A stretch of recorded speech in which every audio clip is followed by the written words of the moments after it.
participating during the daytime in the workshops, and then we have afternoon sessions like master classes with Ellen Perlman, and which also recently just finished.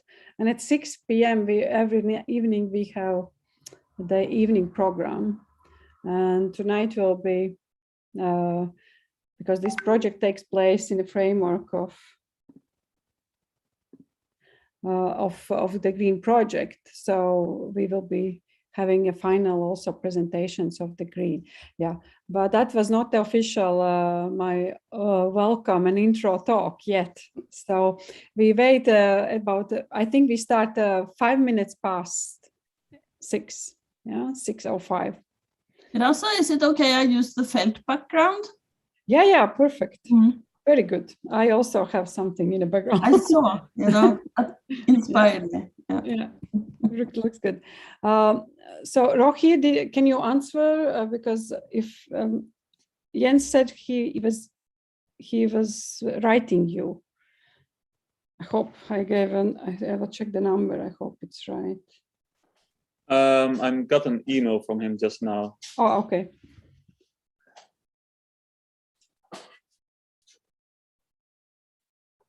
Okay, I will try to see if I can get him into the meeting. Okay, thank you.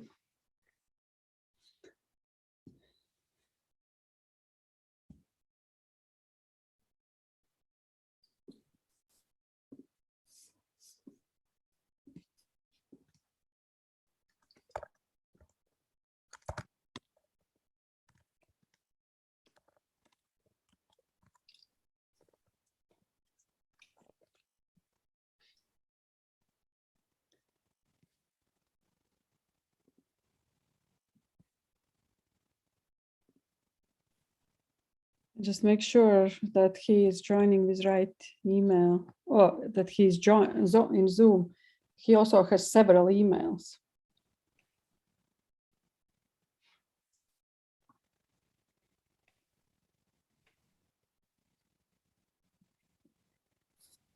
Okay, I see Anna has joined. Anna, will you be present? And yeah, Maya is here, fine. So you will be also presenting later, but we still wait for 2 more minutes so that also everybody can still manage to join. And we need to get Jens on board.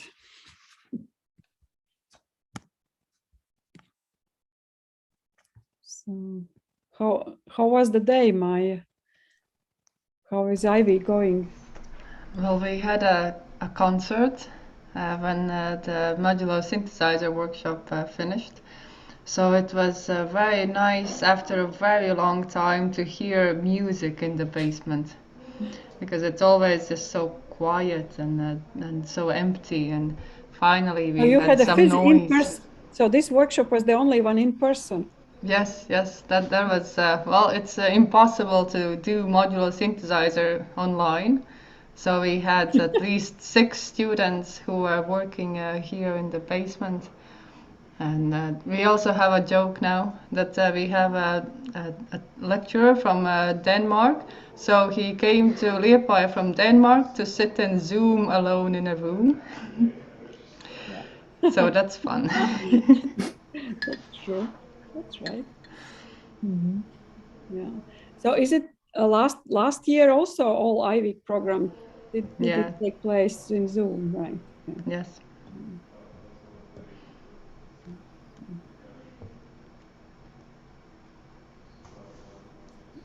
What kind of modular synthesis workshop was it? There's a Latvian company called RIXC, and they are major. Their modules are just excellent. And so we invited them to do a workshop. So they came with their own modules, and the person hosting the workshop, he was also one of the inventors, and he went very deep into actual academic lectures about sound, and it was so surprising because I imagined they would just give us some modules and we would just play around for 3 days. but no, like he went through the whole the physics of sound and how modules are made in each module, and it was so deep, and the results were quite great. In just 2 days, students came up with actual performances. But did you record them? They are somewhat recorded, so yes. Also in Zoom, but it's like webcam, so we have to check the quality of the performance recording. But I am very impressed. When I was studying myself the sound module, we also had a modular synthesizer, and when we finished the module, we organized a concert in a church. So there were about 10 students, and we all created a 10-minute edits, like compositions with a modular synthesizer. So we were all sitting in that church listening to about 10-minute long, 10 identical compositions. And when I kind of think about it, it's such a great experience to work with a modular synthesizer, because you have to kind of randomly stumble upon the physics of the modules. And here this workshop really went the other way around, like really introducing the physics and then showing the modules, and it really shows that the result was great. Oh, that's great, because we also have a kind of an explosion here. We actually are developing our own synth, which is, let's say, our own module. I mean, this is shit. It doesn't work, huh? Are you creating an invisible module?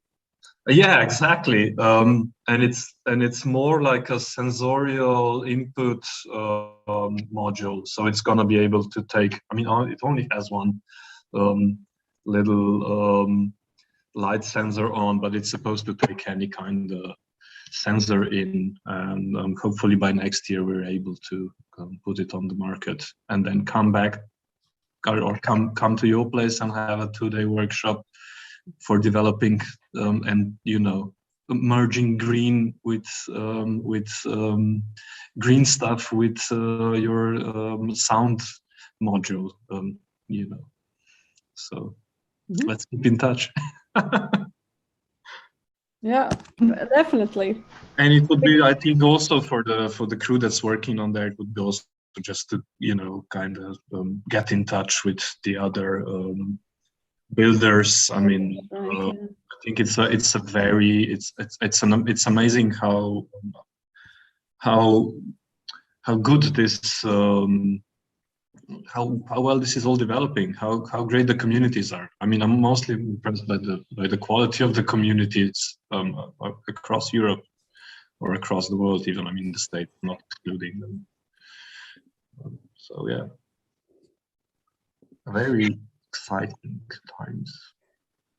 Good. So that's also the reason why we are here, and also I'm very thankful for IVIC. So because this is such an amazing festival, really like bringing together young people every year in November. So that's and also that's it was formerly it was called IVIC, International Week. So it's still International Week of the partners and beyond academic also partners. So there are not only young people from universities, but also from their friends of the friends coming around usually to Liepaja. And also IVIC is the official week also for our joint master program, Liepaja and RIXC University master program students. Usually in November, they are quite happy to take like a retreat week of a practice. And then we also usually have some academic conference in the close. Yeah, so I'm happy to introduce you. I hope Rocky will get Jens on the board, but I think we start. It's 10 minutes past 6 and I will be starting now. Hello, everyone. I'm really excited that the Green Project actually didn't suffer very much of the COVID situation because all events were happening. The largest events even took place physically because we just hardly succeeded, but it worked out with the green exhibition, Overte exhibition in Borš. So where also the kickoff meeting took place physically in person. And also Jens will be talking about a bit later, but I think maybe Kristin will go first, presentation right after me. And I also am happy, as I mentioned, to be especially to see you all in IVIC Festival, because it's really great if you hear a little bit more about all these emerging activities, which are in Liepaja growing gradually, but actually quite rapidly since already 2007, when IVIC Festival was established and Art Research Lab was established. And also since then, our students have been like doing so many things, succeeding in startups, succeeding also in creative industries and becoming artists, and some of are even studying and exhibiting internationally and studying PhD, I don't know, in Washington University in Seattle or so. So it's quite wide range actually, which has been coming out from Liepaja. So that's why I think this is really the perfect place so where we can finish this project, and as already Uroš proposed to Maija, so there could be also new beginnings. Okay, and now I will give a screen to Agnes, our project manager, because she has been will giving more in detail an overview about the green project. Hi, hello everybody, and it's wonderful to see you, all of you, online, at least online. Yes, I will give you just a short overview of the green project and of the main activities summary, and after you will present, each of you will present your activities more detailed. So I'm starting share my screen.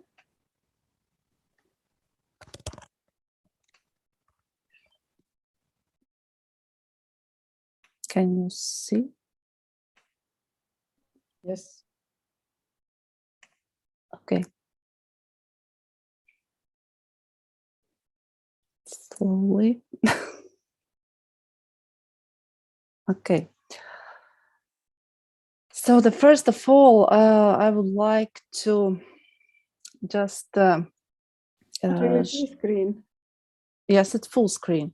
No, we don't see the full screen. Oh, I can see it. Okay, so I'm stuck. Okay, yeah, maybe. So actually the pre-event of this the Creative Europe project, Green Revisited, Encountering Emerging Nature Cultures, was the Ungreen exhibition curated by Jens Hauser, Rasa Schmidt and Raite Schmidt in 2019 in Riga at the National Museum of Arts. And yeah, it was a huge event, and it reached also almost, I think, more than 20,000 visitors. And that was like pre-event of the Green project.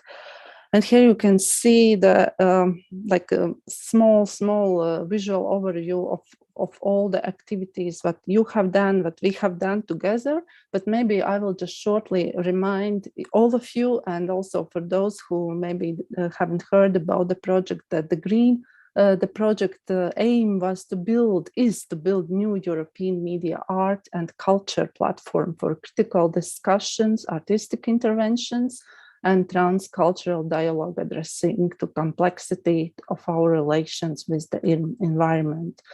And what was the key and the main objectives of this project was first of all, it is cooperation, and I think all of us succeeded in this cooperation, and we have quite a strong network for developing our future collaborations. And this cooperation was for the building a new European media art and culture platform for critical discussions, artistic interventions, and particularly addressing the complexity of our relations with the environment. And the second one objective is knowledge transfer, which is really, really important to share the knowledge platforms that facilitates development and testing of new hybrid business models for the emerging artists and cultural workers as well. All thematic events what we have implemented in each country, and there were many, but we divided them in four main general activities, let's say, like work packages. And the first was this work labs, the creative workshops and production residencies, which are more a series of dynamic, thematically related diverse events. And the locations of the work labs was Liepaja, Eindhoven, Ljubljana, Helsinki, Espoo, and also Riga. The second one for the reaching, it's really important for the reaching wider audiences and to present artistic and creative researches. We organized exhibitions and conferences, and the conferences and exhibitions included the public education and engagement programs. And these activities were implemented in Bourges, Riga, Oslo, and Eindhoven.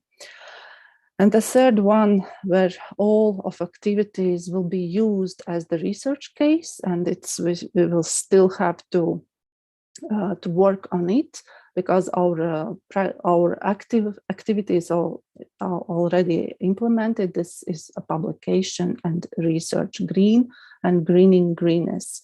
And the fourth what is our network building, management, and communication. So it's also a dissemination activity. And here you can see at least we will have one physical partners meeting, and it was really nice, and it was nicely hosted by our partners in France, Emetrop, and Jens Hauser, and all partners were participated in it. So on our main, let's say, dissemination website is the green RIXC, green.rixc.org, where all of you already nicely put your information. And here you can see all activities what we already have. So here are all our partner meetings, publications, and each partner put their information about their activities. And of course, we will upload all video materials that you have sent and press materials. And we still have 2 months to do it. And yeah, we hope that we will also succeed in it. And thank you. And I will give the next word to the Rasa. She will more tell about RIXC activities. I will stop the share.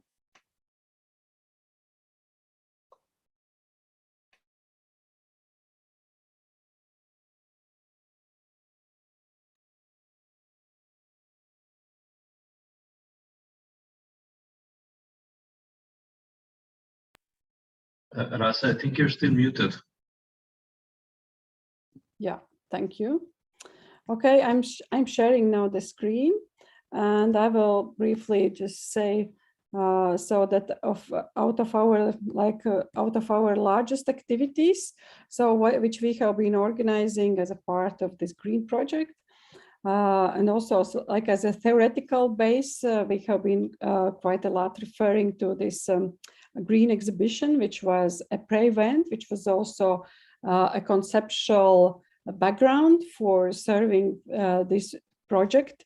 And also the exhibition was still open when the project was launched. So we could also like reflect upon some artworks, and they will be all also included in a more like a catalog section, also in the final publication. So here is also a video, but I can very shortly play because it's very short. Do you hear sound?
And also we've had a couple of work labs planned, so which were planned more to take like in a physical place, but they were also a mix between hybrid and physical. So, but these were mainly our workshops, and residencies, where we were going more deeply into the revisiting the green topic, and also all these our RIXC smaller scale activities over the summers in RIXC Fields residency, and also there were some like exhibition workshops also in Iceland, and there was also some other participations in some other international contexts. So we came up with a collection of 2 more green revisited researches. And it was our next year, a year later, we again succeeded. We managed in the very short break between COVID lockdowns. We succeeded to organize a physical exhibition in a National Library of Latvia. And so this exhibition was focusing, called Eco Data, and it was focusing on particularly on exploring this ecosystematic perspective. So trying to reveal all the these complex relations and connections of how biological and social and technoscientific systems, living and digital data, artistic and scientific approaches fusing in artworks. So they were exhibited over around like 15 or 16 artworks also in this exhibition. And also the going even further. So we went also like beyond green. We were trying to also explore all our sensoriums, all the senses, how also trying to find out if there are any technologies or mediums or artistic practice which better than others could like open up us towards more than human environments, or how we could better maybe some communication between us human and non-human actors, how we could like inhabit and coexist on this planet. So the Post-Sensorium Festival was happening just very recently, and again we managed to squeeze our physical exhibition with real artworks, just with some artists visiting. So it's very different already if comparing even with the Green Festival, when most of the artists came to install their artworks themselves. But also the Green exhibition follow up those events, Eco Data and Post-Sensorium. They also had still bringing this experience to the public. And this exhibition was also taking place in National Library of Latvia, and also it succeeded attracted these more than 120 people per day during when it was opened. And also we have a huge archive here. We have recorded and edited and made publicly available also all our great keynote speakers and artist talks of this 3-day Open Fields conference as well. Okay, so that's my part, what RIXC did, and I would like now to give a screen to our next presentation, inviting Jens Hauser, also who was curating the also both green exhibitions, co-curating with RIXC, me and Rightists in Riga, and then also with our partners from France in Bourges. Okay, Jens, please. Hey, nice to meet you all again. Are we starting with the video, or what are we doing?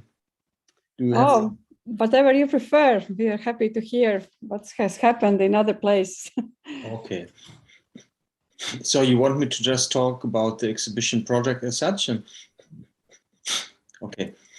So basically, I mean, we combined 3 different keywords for this starting exhibition in Bourges in France to take greenness down to a kind of level of deconstruction through the terms of phytophilia, so the love of the vegetative world, chlorophobia, which is a kind of skepticism or disgust of just empty green metaphors.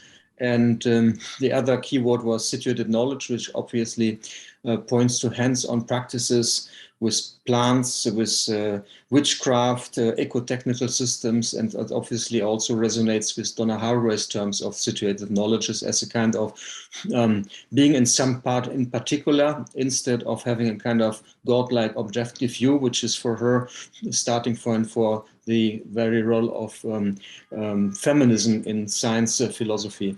So we actually had combined an exhibition of artists working with visual arts, installation, but also performing arts such as dancing with phytoplankton, dancing with plants, or also cultivating water lentils, collecting water lentils, simulating non-human-human phenomenological interactions, such as simulating perceptual installation, simulation with bats through echolocation in order to depict in how far bats would not just depict color spectrum, but actually deal with echolocation in order to identify patterns. So there were a lot of workshops as well. I mean, workshops, again, building microbial fuel cells in the case of Gilberto Esparza from Mexico, and also recreating pigments that was led by Adam Brown. And Adam Brown also went back to the very history of toxic pigments and through all the contradictions that are embedded when we take green as a symbolic color only, by actually staging the production of one of the most toxic pigments in art history, namely Scheele's green, or later on Paris green, that both was serving as a kind of pigment for artists and at the same time was rat poison in Paris. So there was this contradiction of the very ambiguity, paradoxes embedded in the notion of green as both a color that is pointing to natural systems, but also to artificiality and technicity, as a kind of alarmist, poisonous color, as well as something that is supposed to be employed to build links to very naive conceptions of nature as the other than human world. And so the whole issue of the exhibition Ouvert was to open up greenness for a larger discussion and to do it both on the way of inverting the meaning of the color green, but also addressing a lot of artistic practices that had the opportunity to really go into hands-on practices. So I don't know, Varaza, if you would like to screen the film, do you have it at hand? Sorry, to show this, yeah, the Maybe. video? Yes, do you have it? No. Do you have it? Should I look for it? Mm-hmm. I have it somewhere.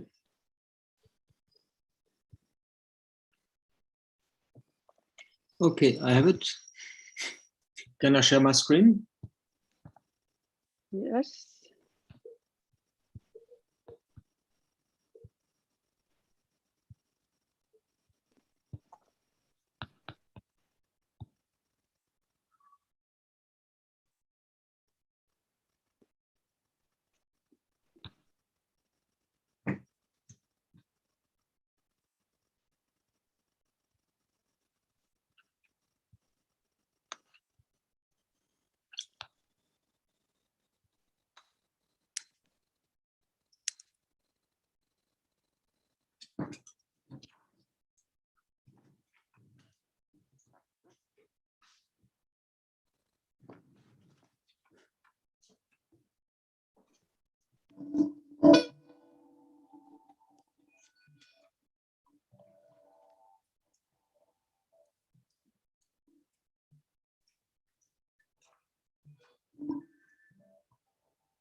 Should we be hearing sound?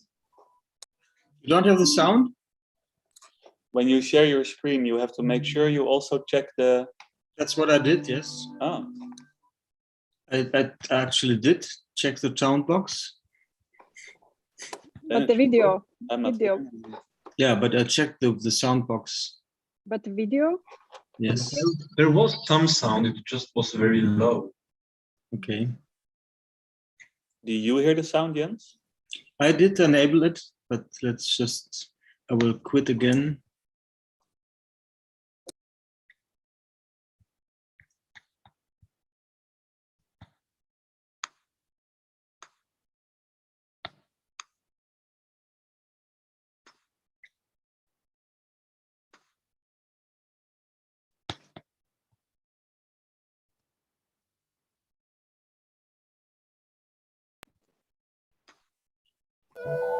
How is this?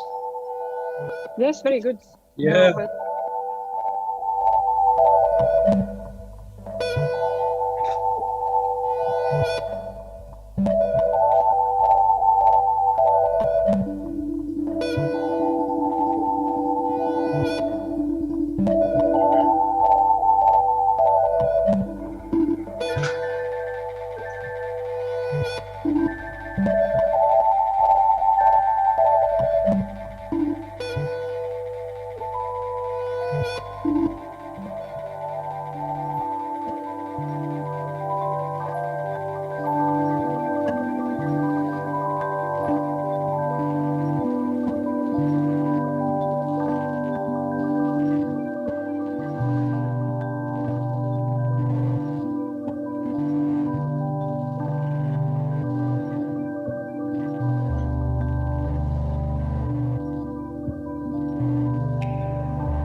Yeah, thanks a lot also to the editing team at Emetro Bourges for this very nice video production. The exhibition and conference program was co-curated by myself and Anja Rodado. And yeah, do we have still more time, or are we going on in the next round? we go to the next presentation because I would be happy to have more time for the end so that we can discuss and get reflections. Okay, thank you, Jens. Very good. So next presentation is also another. So we had these three larger partners who were organizing these physical events involving a lot of international artists and also like a bigger conferences. So then the other one was also Oslo Met University. So Kristin with Forced Renewable Futures Conference and FELT project. Yes. Hi. We did this on the 4th and 5th of November. So as Rasa understood, I didn't manage yet to make the 3-minute video about it, but I prepared a small PowerPoint presentation, and I have to say I will share the screen with you. But I have to say in the presentation, I am not really able to, oh, sorry, I didn't share yet. So just a moment. I was not able to include so much of the material that has been presented, because it's hours and hours, and it's a lot of fantastic stuff. So I would just have to show you, you know, the backbones, or what we started out with, and how it was presented, and a little bit of the people involved in producing it, which was also Rasa and Jens. So again, I will share screen and find the correct presentation.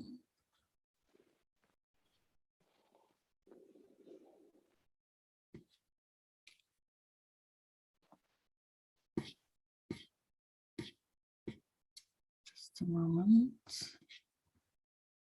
Sure.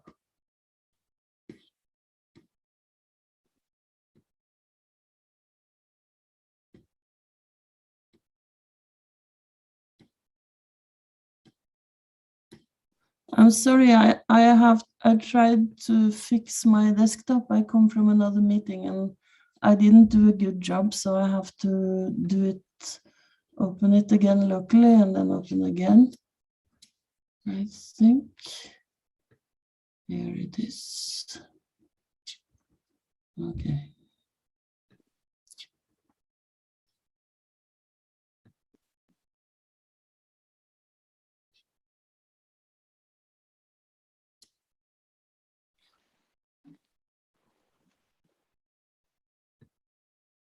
Sorry.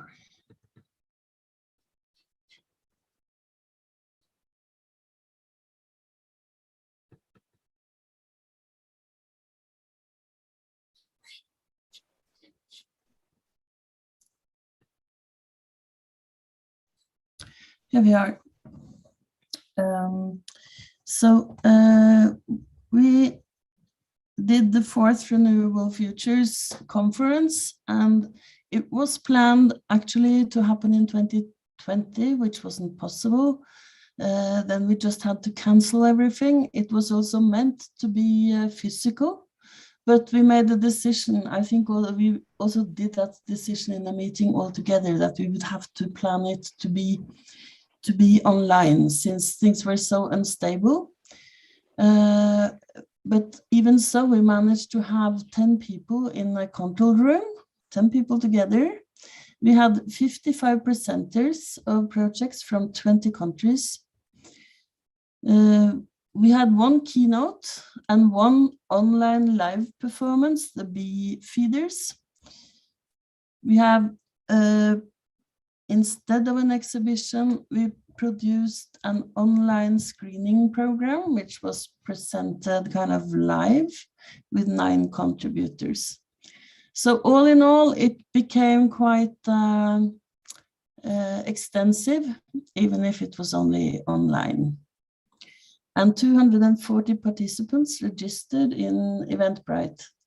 So these are our numbers.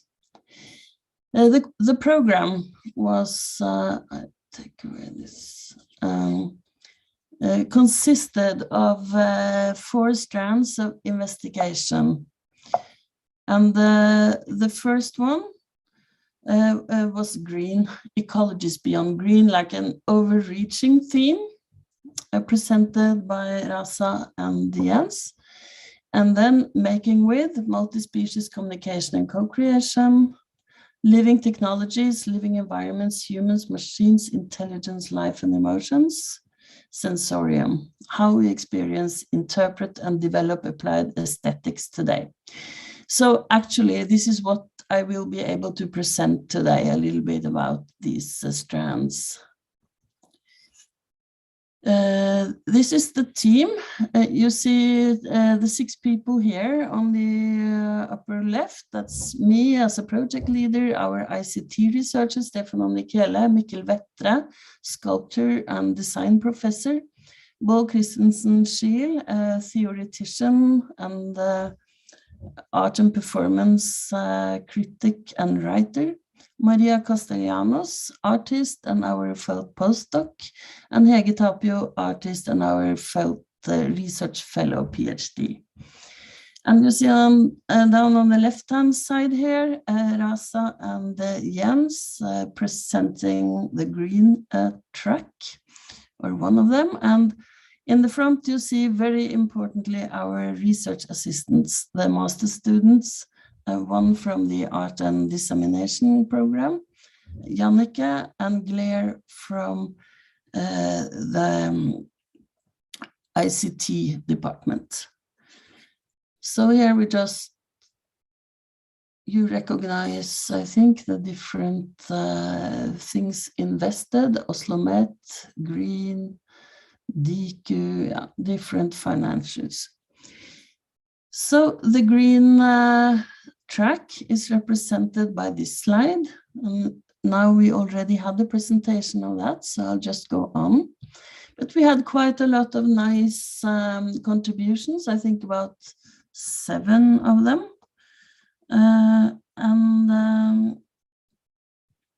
I can read a short text.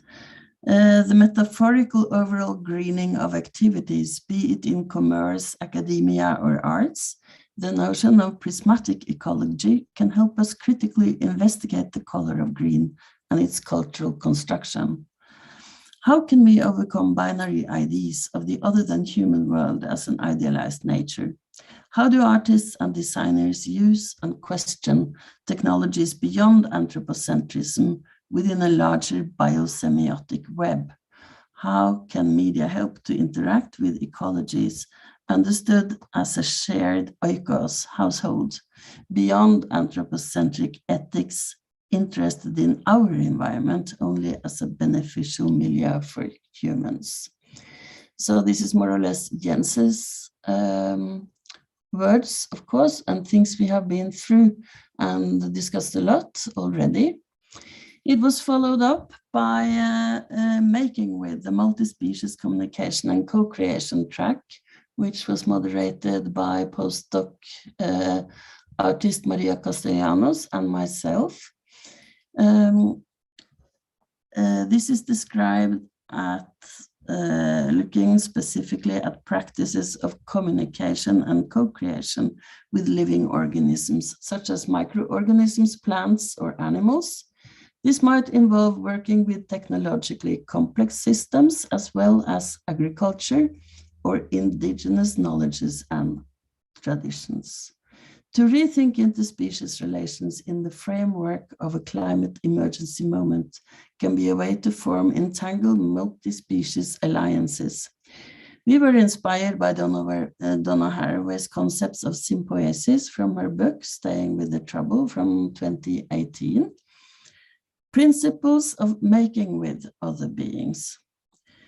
Recognizing that it matters what matter tells stories, researching visuality that try to move on from the art historical constructions of nature, from the Renaissance discoveries of how to render depth and distance, to modernist photographic ideas of the decisive moment and balanced composition.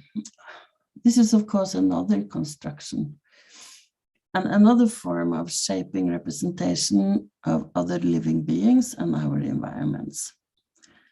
Although unable to escape completely an anthropocentric sensory apparatus, we try to give imagination a try.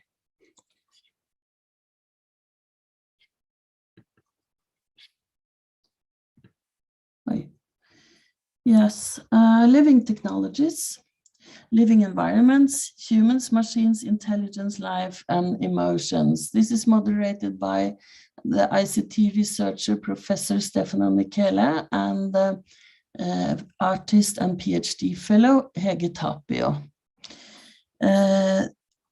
They state that by the term living technology, we think of the complex structures and functions of living organisms, which have entered the hybrid and synthetic technologies. By including critical perspectives on the merging of technology and areas involving emotions, sensing, and empathy, we question possible and speculative convergences of machine technology, artificial life, artificial intelligence, and human bodies. We are curious of perspectives on the implications of future integration and communication between the machine and the living. This includes a lot of research that is not done yet, but I think they are working on it, and the conference gave us a lot of renewed inspiration, not at least the e-feeders performance. Here are some images of the scientific work in this area done at the Sandvik Lab, part of Stefano's research. The next theme, and the last, is the sensorium, how we experience, interpret, and develop applied aesthetics today. This was run by Boel Christensen Scheel and Mikkel Vettre. So in between aesthetic theory and art theory, and more sculptural and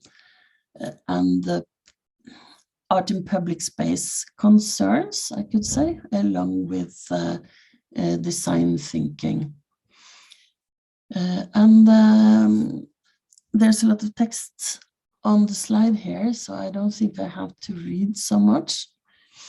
Interesting to note that they also include a more societal or institutional aspects of the aesthetic, which I think can also be interesting to investigate further, and could have quite an interesting political impact as well. One more slide of looking at 4 ways of thinking of the expanded aesthetics they were working with. And I think we got quite a lot of material to continue the work on these thoughts. We had a wonderful keynote speech, or like not what we expected, I think, but we had kind of historical and very thoughtful and knowledgeable reflection on the rainbow and on the historical meaning of Noah and Noah's Ark, and what does it mean to have this mythical ark, very important in most or in many cultures from the Middle East and Europe, of the catastrophe where some are saved by the arch.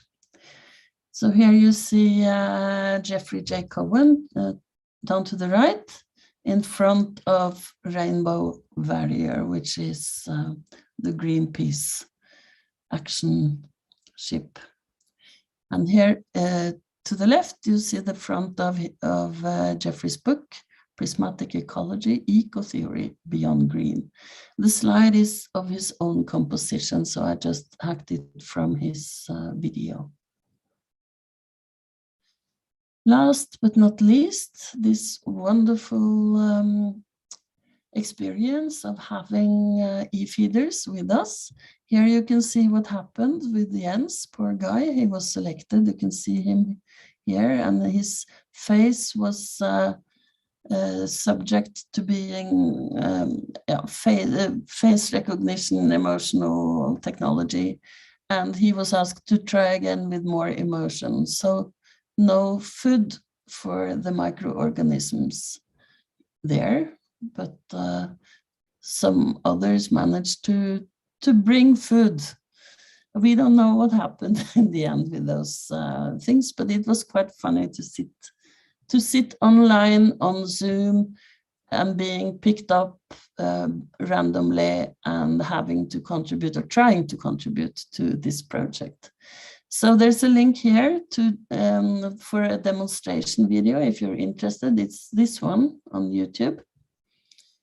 And the website is CorporalityNet. Then we composed a screening program. I'll just flip through it. I hope to do more out of it. It was 9 contributions, very different films from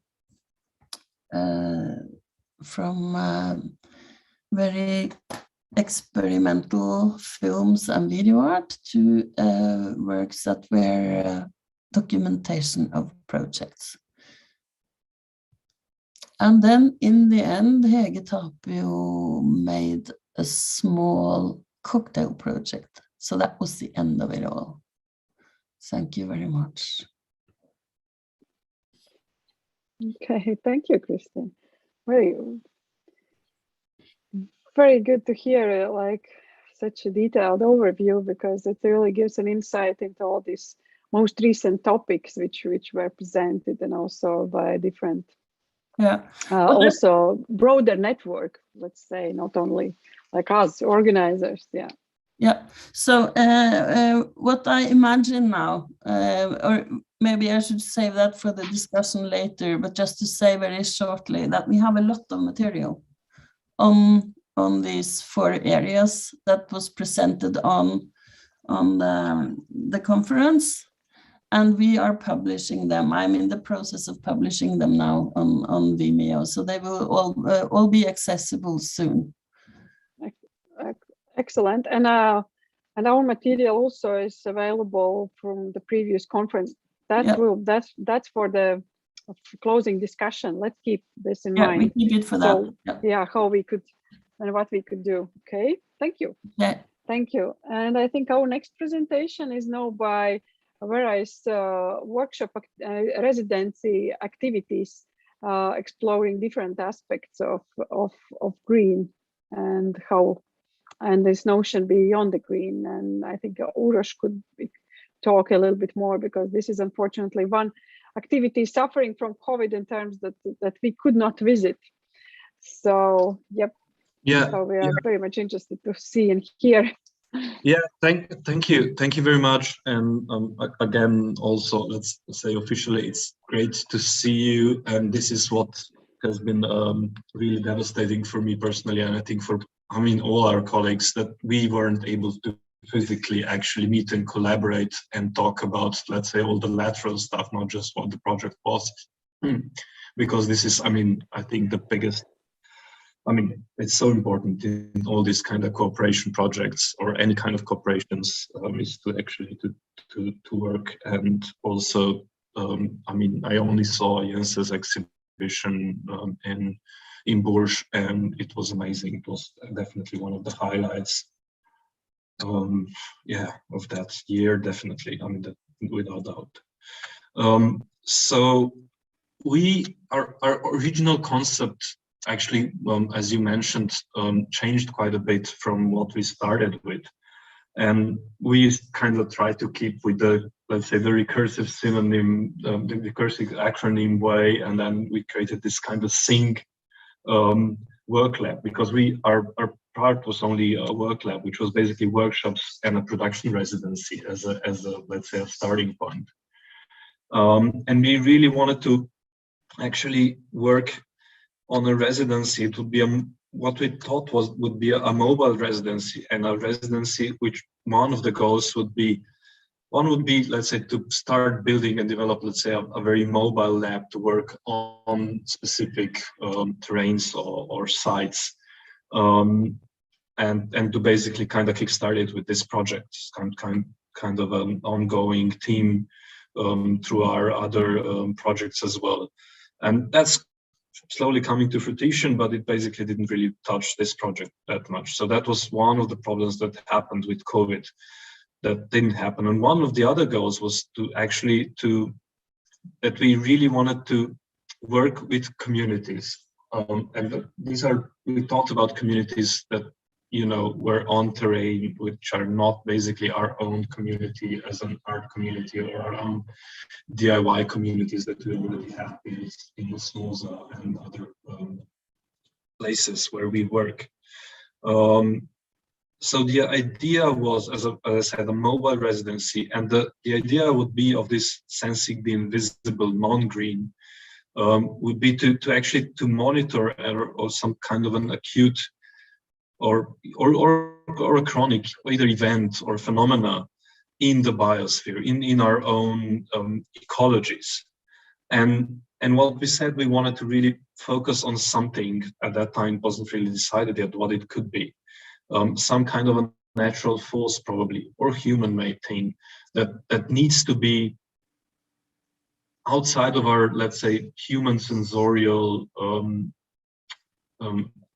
let's say, reach, or at least immediate reach by our sensorium apparatus as a naked human being, if you will. Because we wanted to really explore the phenomena that are mediated, that you need to look through a microscope or, use some kind of a test or some kind of a gadget. And, little did we know that COVID was going to happen, and exactly that kind of an event happened. It was also a big media event. It was an event that we want, that, that evokes phantasmagoric projection, something that we wrote into this kind of a statement. So everything started to be a bit bigger than we actually, ever envisioned. So, this was kind of, the COVID actually hit us as, as something that was, the perfect thing to explore in our project. But then again, we, because it felt so, perfectly into the context of what we wanted to work with. But and the idea was to work this already in 2020, to have a twofold kind of 1 month in 2020 and 1 month in 2021 workshop, and build a little team that would work on site on some kind of basically human, not, kind of, on this kind of an event or situation where that, that we need to address through some kind of media. This all changed. We started postponing, and then at the end, there was no other way than to do the majority of work through a remote residency. We picked to work already quite early in the project to work with Erich Berger, who I think most of you know, because I think he also presented at the Renewable Futures a lot of what he did. So I'm not going to go too much into this. He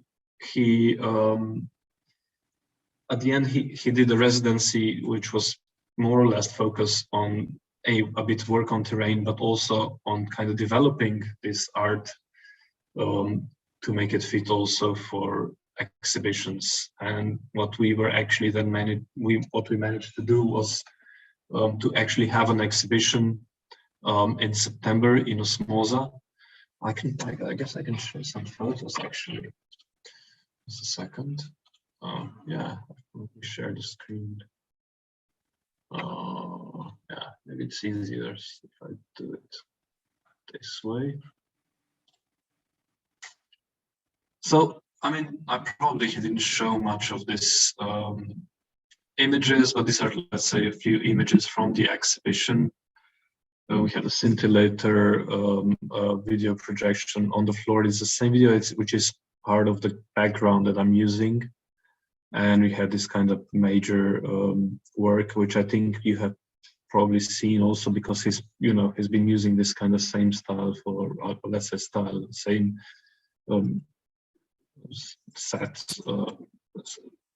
same way of exploring how to visualize the invisible spectral landscapes of gamma radiation that basically come from thorium and uranium deposits in the landscape. So he was basically exploring mostly the radiation and in the Finnish in Finland.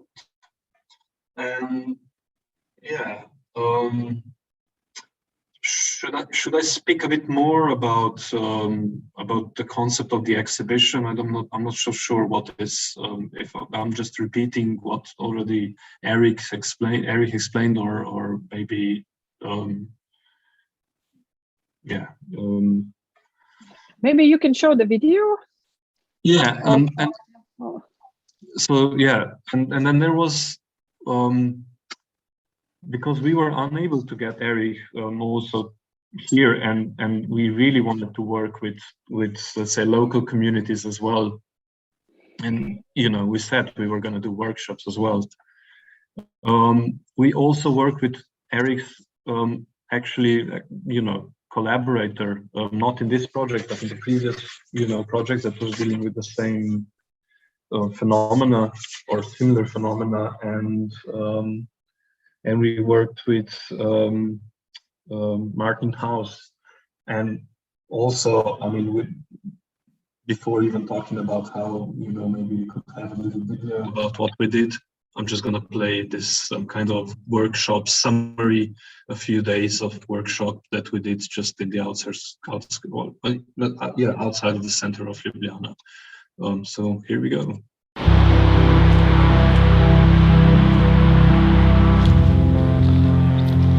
The particles workshop was more or less trying to find a way to kind of unify what I consider to be like particle phenomena.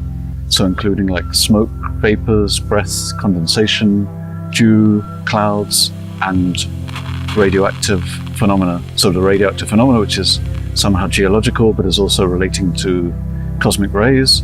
So these are rays which are kind of caused by kind of deep space energies which interact with the upper atmosphere, 10 kilometers up, and then send these kind of particles called muons, like through people's bodies, through the earth, through all kinds of materials very fast. And during the workshop we were detecting these particles as well as looking at ways of kind of rendering experiential other forms of particle phenomena.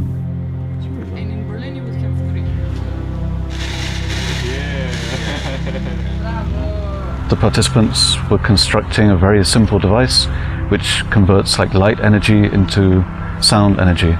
So this, using some kind of like photodiode and amplifier, this enables us to kind of hear changes in light, basically. So what I'm interested in doing, which we'll do today, is to look at how kind of clouds can interrupt, let's say, a laser beam or other forms of light. We can actually hear the kind of the formation of the cloud or the changes in the cloud.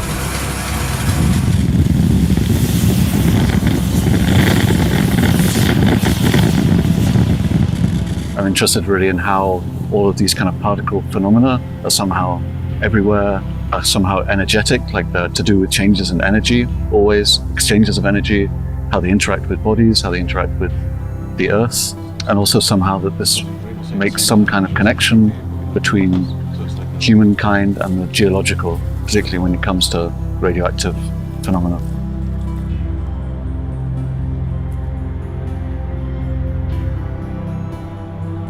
So my name is Martin Howes, and I imagine that I would describe myself as an artist, mostly working with the connection between the earth and technology in some workshops, some exhibitions, some of what I describe as kind of creating experimental situations. So it kind of crosses over between workshop and installation, like it's never really one particular thing, or walks or investigations.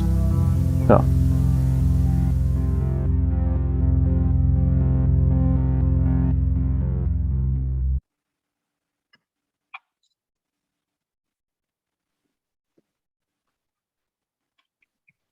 Cool.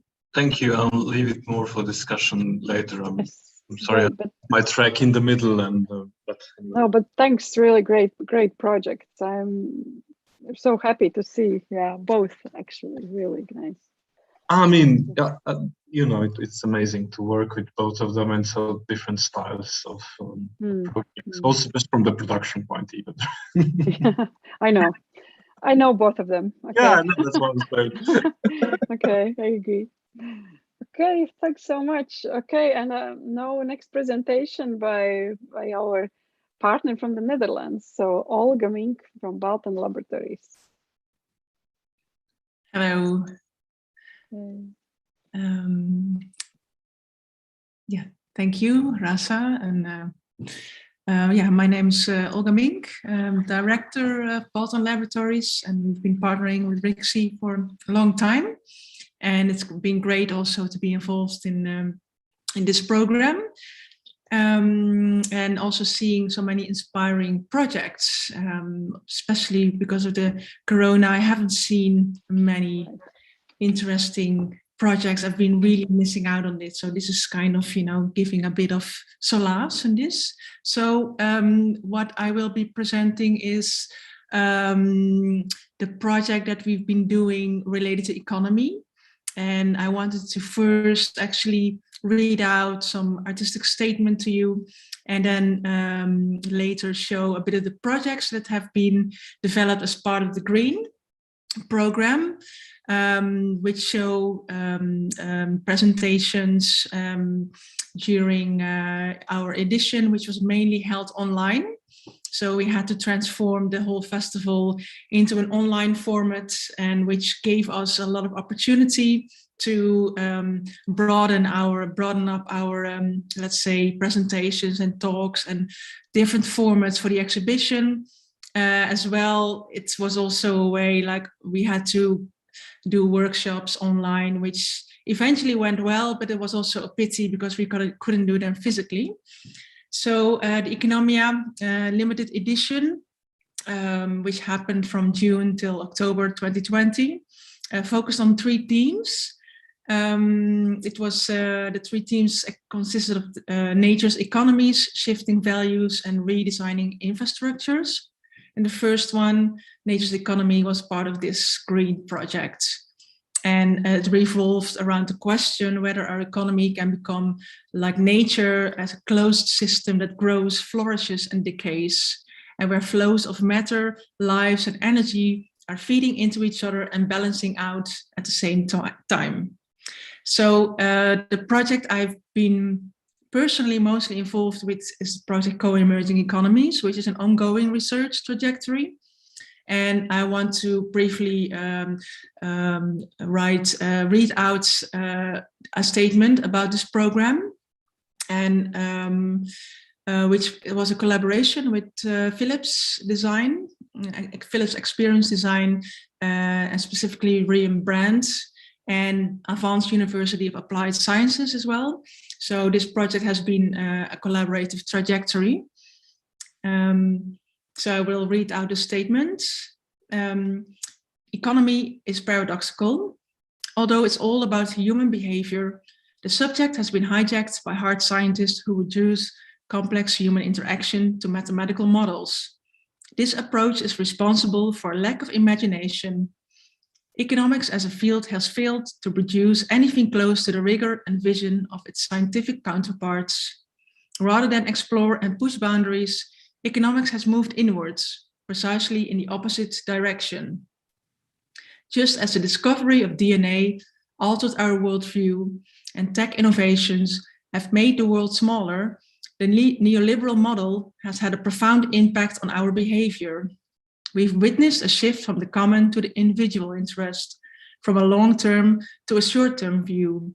And as we restructured society, education became more efficient, research focused on practical applications, and we reduced all value to market value.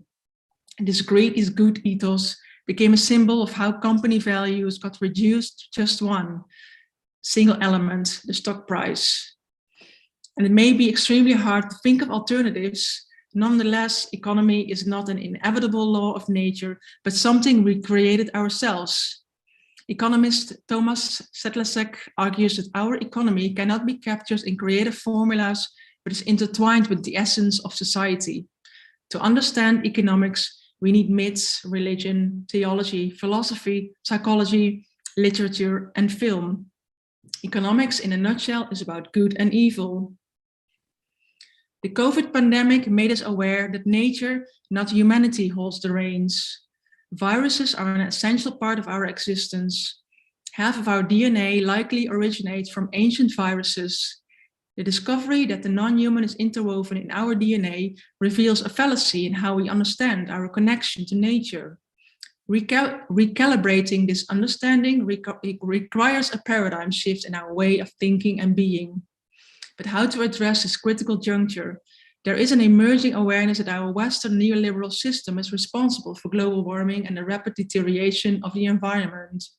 This isn't simply a threat to the future of human prosperity, but has existential consequences for all living species. Many of our environmental challenges are deeply intertwined with the idea of economic growth.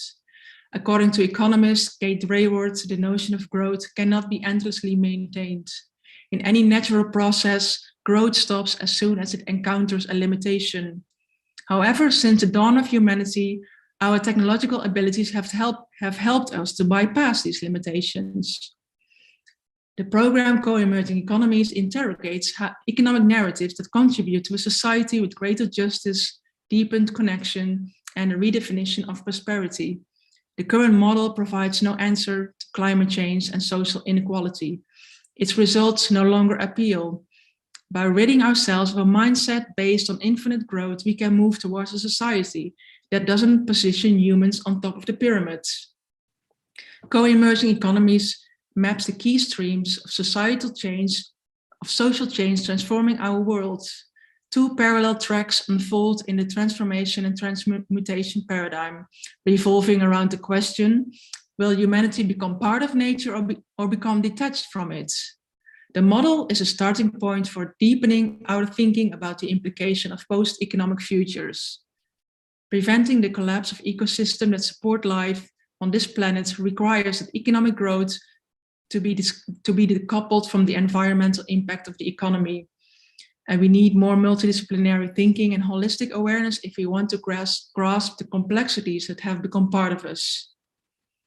Imagining a new economy requires the reinvention of ways how we relate to each other and our surroundings. We need to pull together into a collective design space where we can share our points of view, values, experiences, and skills. We need unifying concepts that focus on the added value of complementary knowledge and ideas, rather than diminish diversified thinking. Co-emerging economies investigate how future perspectives, triggered by shifting technological, economic, and environmental paradigms, could coexist. A diverse group of future thinkers collectively imagine new principles based on the two provocative directions, Eteria and Gaia. Both directions evoke landscapes and life worlds that are outside the realm of the contemporary human and societal experience. Eteria is the metaphor for a future trajectory pursuing an existence where human minds, consciousness will live on and evolve indefinitely without the need of a biological body or even planet Earth as a base for existence. Gaia is a metaphor derived from the ancient Greek mythology, a goddess that personifies planet Earth. This trajectory is rooted in the Gaia hypothesis, proposed by James Lovelock and Lim Margulis in 1974. Much of their work was initially criticized, but many aspects of the hypothesis have been validated and have become the basis for many thinkers working on solutions for the climate crisis. So this is a bit about the trajectory co-emerging economies. And I will show you a video where you will see some of the projects that we have been developed. And I'm going to share my screen and hopefully that goes well.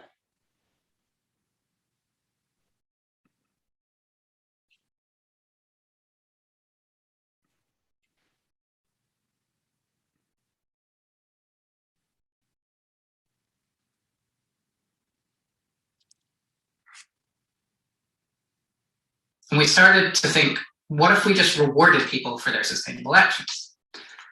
And this is how we came up with the EcoCoin. It's a way for people to do good and get paid. She gave me an assignment. She said, the stones or the bones are telling me that you came to Africa for a reason. And that's not just the reason for you, but there's a reason for the community, for the world that you came here. Because you experienced the African indigenous life. You experienced how we think, how we feel, how we work, how we are. And we need a bridge between our way of thinking and our worldview and yours. We need that bridge to heal the world. And your work is to build that bridge between science and the indigenous, between economics and the social, between culture and nature. because all of that is one, and we tend to forget that. The word growth is rooted in the Proto-Germanic word grü, which means something like the land becoming green again in the beginning of spring. In itself, surely a moment that ignites all sorts of feelings of happiness and excitement. Dreams of good times ahead. A little magic rooted in the experienced reality of the cycle of life and of the seasons. Grü, green, growth. Growth.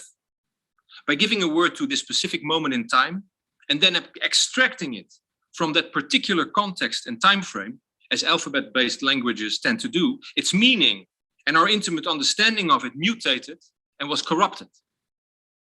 Grü originally takes place in relation to what went before and what will come after.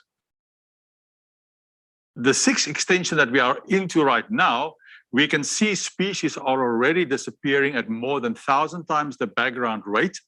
And this is the first extinction event that is not caused by a geological or an astrological impact event, but is caused solely by the activities of one species, and that being us human beings.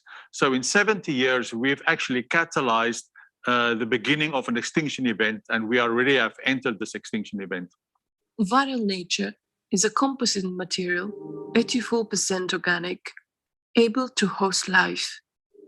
Fertile and easy to shape, the mix can be employed to cast complex structures made to grow into living botanical sculptures. Wither talks about deforestation that's happening right now. During our lockdowns, the acceleration of deforestation is picking up 71%.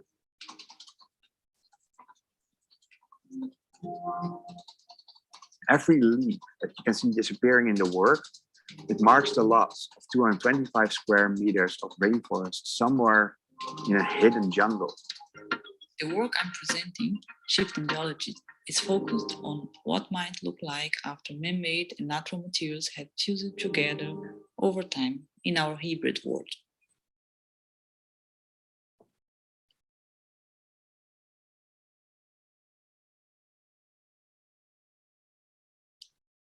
Thank you, that was it.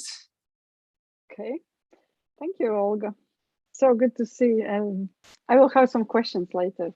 Yeah, so great to see your projects, because this is also what we missed to go to Eindhoven this time. Okay, so next presentation by Helena. So we are our partner from Aalto University was hosting a workshop, well, not a workshop, but an artist in residency in their amazing biophilia lab. Okay, Helena. It seems that all agree project black and white, but microscope picture. The residency group in Finland consisted of 2 artists, Tommi Ollikainen and Noora Sandgren, and 1 biologist, Janka Moitzer. And the residency work, which took place last May, related to compost ecology, process and community building with some cross-disciplinary work.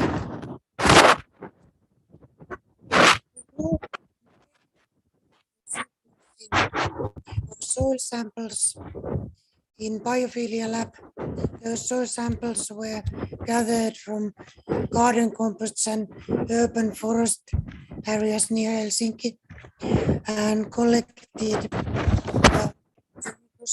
microscopy still and also video material for further work for public exhibition 2022 next year. But the group also created some pedagogical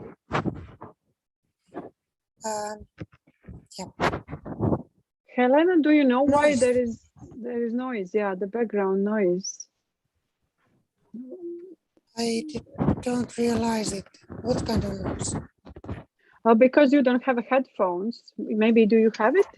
I don't have. Maybe you should a little bit take noise loudness a little bit lower. Okay. Maybe it's. I think it makes some distortion. Oh. Yeah. Is it better now? Yes. Maybe a little bit down still, because the sound is very good. The loudness. Maybe still a little bit lower sound. Yeah. I try to do that. Okay, if it's better now. Not really. I think actually it's either your mouse or keyboard or something makes really big noise. No. Okay. Oh.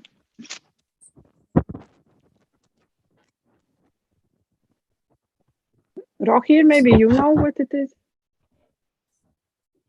Some feedback somehow has been created from microphone. I don't know. Doesn't create feedback. I've been 2 years in Zoom. Feedback with Zoom. Rohir, do you know? Can you help? Maybe can you figure out what's the noise coming?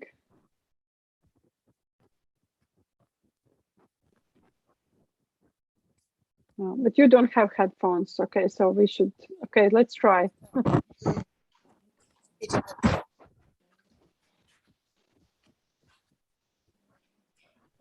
Shall I continue or do we wait?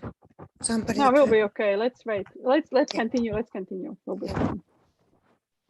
So the group created some pedagogical material for Aalto University Junior, which is it is a laboratory which gives STEAM courses for children and youngsters. And Aalto Junior is strongly focused on art and science education. And the original idea was that these residency artists and scientists will organize workshops during their residency. But the COVID situation made that totally impossible. So they prepared material junior coordinators and teachers, school teachers can use later when it is possible. And the material includes, for example, exercises, applying science, art, with instructions for teachers to apply with their school students. Then made pictorial science type and bioplastic, blueberry and beetroot anthrotypes. And then she made compostable photographs and works on canvas and exhibited some of these outcomes in Öre's exhibition, which was held in Öre Island in Finland coast. And Noura also exhibited in Kunsthalle Helsinki, art hall in Helsinki. And as you see, this work, for example,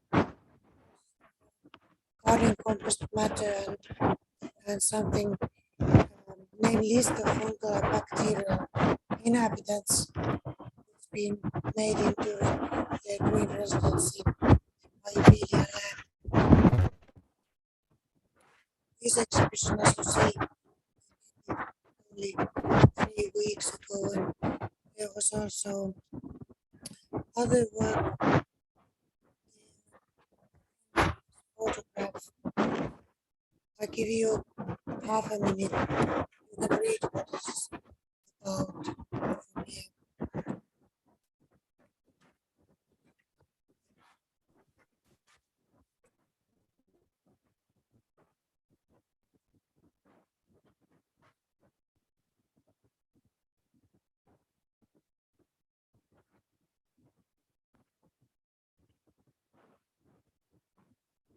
Then one part of the residency work was cooperation with multidisciplinary Aalto University test site garden community. The group helped the community to get on with composting. For example, the suitability of different composts. Context was studied together and with the coordinators, and they also restarted inoperative composts and as well, and has created new composts on site, and they created this compost for people to attend, and they had collective conversations and gatherings also related to theme how to collaborate in art, science and multi-field settings, how to create functional community. This included also thinking of the co-creational practices. For example, they made a safe space guidelines in practice. And then in May, the residents executed the event on the test site in the garden area. It was a bodily guided exercise designed by Nora and Tommy, and a lecture about ecology of compost and worm composts by biologist Janka. And they also made these collective cutout poems composted and Sorry to interrupt, but the audio quality is really bad. Is the laptop on your is it on a table or? Sorry, I'm on my laptop. It does sound like something is rubbing against the microphone. Really? Yes, it's sometimes very hard to hear you. Okay, that's a pity. But now it's fine. Yeah. Now it sounds good. Okay. Yeah. And they planned also another event at the end of residency and on the test garden space. And they plan also those contents, but they wanted to work with all the junior material. But however, what happened due to Aalto University COVID restrictions, this event had to be cancelled. But for the future, the group, all of which didn't knew each other before, they decided that Janka and Nora will continue their collaboration together. They are going to do some exhibition and publications and work with a little bit further studying of both compost and those community theme things and cameraless photographs and so on. And the group is planning also some exhibition as a follow-up to this next year. But that's all. I'm so sorry that it was not so good sound, but you can ask when we start discussion. Yeah, but thank you, Helen. A beautiful project. Really would like to hear a little bit more. So somehow, especially what could be continued. Really, really nice project. So happy to see, because this is another one which we didn't see, but of course it has happened, and there are when we go to the final, I have collected some questions. Okay, and now the last presentation are our hosts of this event. So this is our Maya and Anna from MPLab, Art Research Lab of Liepaja University. So who have been organizing as a part of this project a series of I-Week and I-Week workshops, festivals, and lecture series. Okay. Thank you, Rasa. Anna, are you here? Will you join me? Hello, I am here. I am mostly muted because there are children in my house. Yes, we are the MPLab, or Mākslas pētījuma laboratory, so Art Research Lab in Latvian. And Update is our annual festival that takes place in end of November. In this project, we had 3 festivals. The first festival was a normal one, so pre-corona festival with workshops, exhibitions, artists, and we broke a couch. We had gift workshops, and students were gathered in our basement, because we are in the basement. And on the wall, and this workshop we had the blood workshop. Yes, we had also a very gruesome blood workshop that was exploring violence. And after that, we had the Corona time started, and our second festival, we made it into, we called it the backup. So it was fully kind of immersed in this Zoom world already, and we managed to organize beautiful, huge, a program of master classes where we got lecturers from all different fields to give very long, very in-depth lectures that now are available for everyone to just listen and to learn and to get this knowledge. And this is our 3rd year, when we already know how to do everything in real life. We have experienced this Zoom world. So, and this year we are more confident in this. So we are doing workshops in Zoom. So we have master classes, we have discussions, we have seminars, and we also have workshops in Zoom. So that's the biggest challenge, how to keep students interested and actually reach some kind of result while sitting at home with whatever equipment that they have. Because here at the basement, they can use all the equipment that we have. But at home, if they have only a phone and a laptop, then how they can still participate in a workshop and reach some kind of result.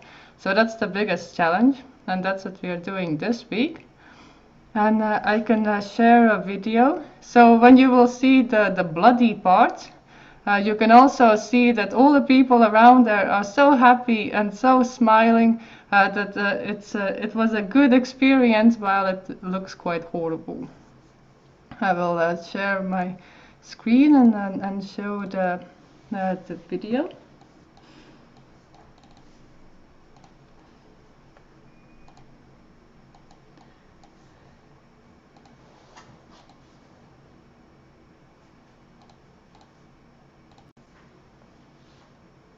You should see something black now. Yeah. Looks good.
Even if I have like 3 cameras, I can stack it on top of each other and trigger it. Implications of AI and memory to sound.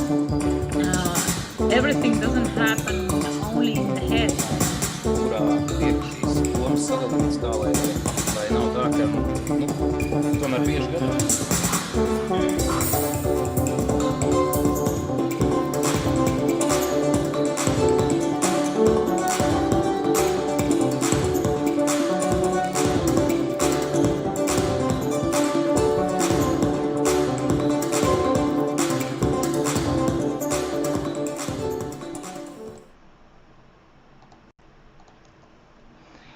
And the music that you can hear, that's the sounds that were made by that robot at the end. And the robot performance was also part of a performance of the exhibition that we had last year. We curated, also the curator is here, Paula Vito. We organized this wonderful, beautiful exhibition with a lot of new artworks, and that's when the government decided, oh no, it's not allowed. So we made it into a remote exhibition, and that became our first 360-degree exhibition that I can also show you. So we call it Art Extends Lives.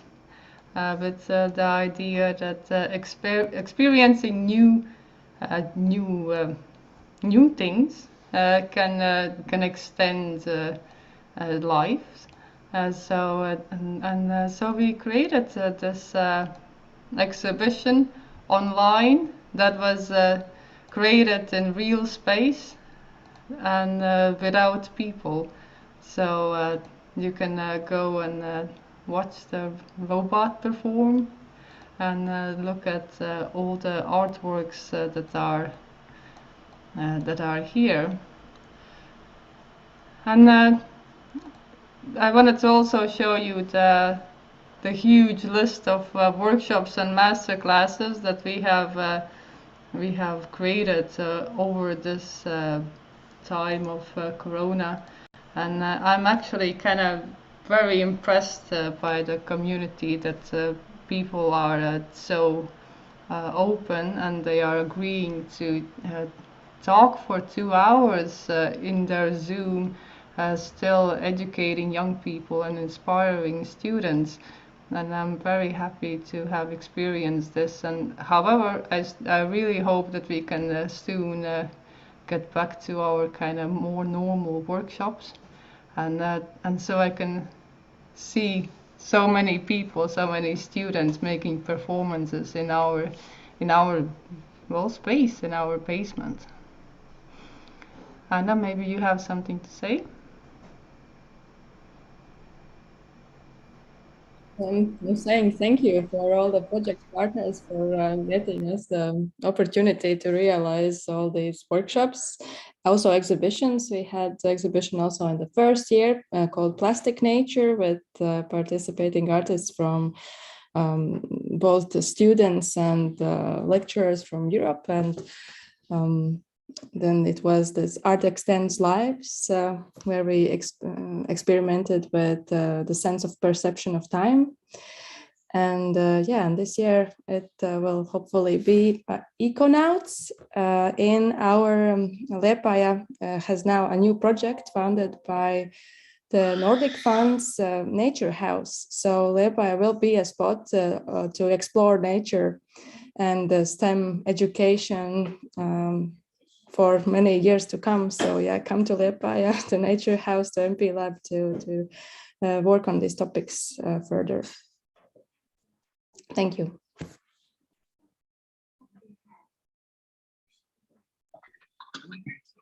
Okay, thank you, Anna. Thank you, Maya. I would like to now start a discussion about what we could do, what was your experience, and I also would like to ask also Jens and to think how we could continue also with green, and maybe you have specific questions to the partners, and also Christine would like to hear from you about maybe some ideas for the for how we could save the projects. But just to give some kickoff for this discussion, so I would like to ask maybe the very first question, which we could do in a quick round. So, what really is what do you think?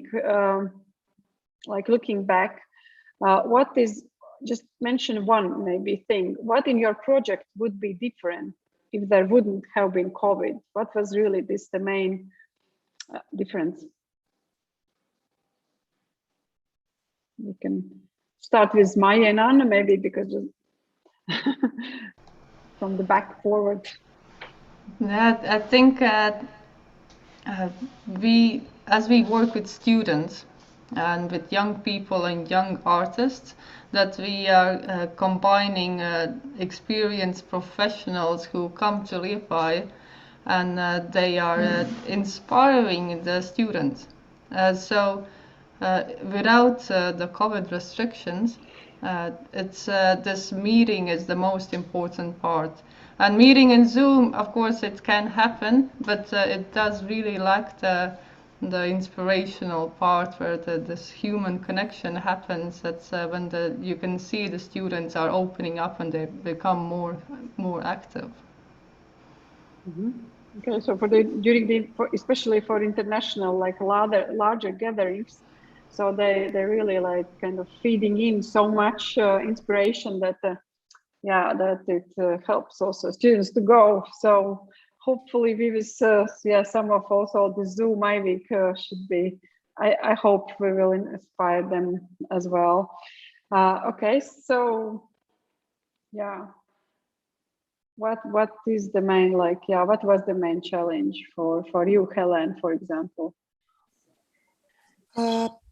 If without COVID restrictions, those artists could have been organized those workshops for youngsters and children, and that was a pity that didn't take place, because it was the biophilia lab is just next to Aalto Junior Lab, and it would be wonderful to see what they have been doing if they could do that. And also there was one event that was cancelled, but actually our artists and one biologist, our residency people, could do most things in live situation, as you saw in the last pic. That so it didn't bother us so much. Yeah. So for the residencies, biophilia lab, how was it going? Was it open for this, or did you have some also closed times? It was open for very carefully chosen people, I must say, and these residency people were ones. Carefully checked. Okay. Yeah, right. So this was fine. Okay, and Uroš, what could be different? Like really the main different, very different, I mean. I think the whole project would have been totally different. But in any case, I think the biggest loss is basically that we connected mostly to people who we already connect to, that the community work was not really there. And I mean, this was one of the projects where we really wanted to reach to people who we would never reach. And this is devastating in terms of, I mean, if we really wanted to do that, this never happened here in this project. So, and so I would say if there was just one word, I would say community part. Also for our own project, as I mentioned before. I mean, we didn't really grow to be as much of a project what I really always hoped that we could be. And, to have all these lateral discussions that are not really just about checking the boxes and who did what and comparing notes, but also doing everything else. And, it's really hard to inspire through Zoom. So that I'm missing the most, actually. And you know, just kind of in just not being able to inhabit the same space, it's just a very different drama of doing art and existing and also just creating sense or meaning that is very different. I mean, like very basic things. Okay. Yeah. Okay. And Olga, so what about Balkan experience? Yeah, I guess for us mainly, we had several programs already lined up. So everything was kind of ready to go. And then this happened. And we mainly didn't do an exhibition. So we decided that we would put more focus on online presentations, and we spread them out in half a year. And that was it was nice that we could have this opportunity to have more talks and more different kind of presentation, and also put more emphasis on, let's say, green screen, making it nice. As some of the videos you saw, like there was a lot effort put in making the videos make nice instead of like a presentation with a backdrop. So we did put more effort in the design of the presentation. So that was nice. At the same time, there were so many events at some point that we lost a bit our audience, because there are so many events, not also from other organizations, that I also myself, I was really bored with online events, and I didn't follow any of them anymore because I couldn't. There was just an overload of online artistic programs. And yeah, the main difference is that there was no exhibition. So as you saw maybe a bit of the video, we also made, let's say, a video presentation with the exhibition, with the artworks involved. So it looks really nice. You can see it online. I didn't show this project, but it's the overall exhibition is a different video than I showed. And it was really nicely done with a professional real track, like film set, and the works presented in that way. That was really nice, but you know, a real exhibition would have been also very nice. And as I was already mentioned before, the community, you know, the connection with the audience and with new people, with between people, that completely lacked. I mean, there was of course some events where people joined, but it feels like it didn't really happen. It's kind of superficial. Okay, really. Yeah, so Anna is writing in the chat that your visuals were really nice. Yeah, well, I agree with production side, because this is also how we very quickly turned into producing beautiful videos for the exhibitions instead of like taking care, like usually about like local guided tours and excursions and how to reach all these new audience, because we really can reach these audiences quite different. But yeah, we are right, not via Zoom, but instead we have this at least possibility to produce videos. Yeah, but no, your video is beautiful. Just we will put it on everybody's videos will be on the website. So it's worse. So maybe we just don't know our audiences, because I don't think that we didn't reach. I think we just maybe don't know them. Speaking of that, there's also a video that we haven't published, but which is basically just kind of a kickoff presentation and like an hour and a half lecture online that if you want to publish that would be also, I mean, if you. Oh yeah, absolutely. Just give us, because it's by Eric, and starting the residency week, we asked him to do this gig. So yeah, cool. Yeah. Cool.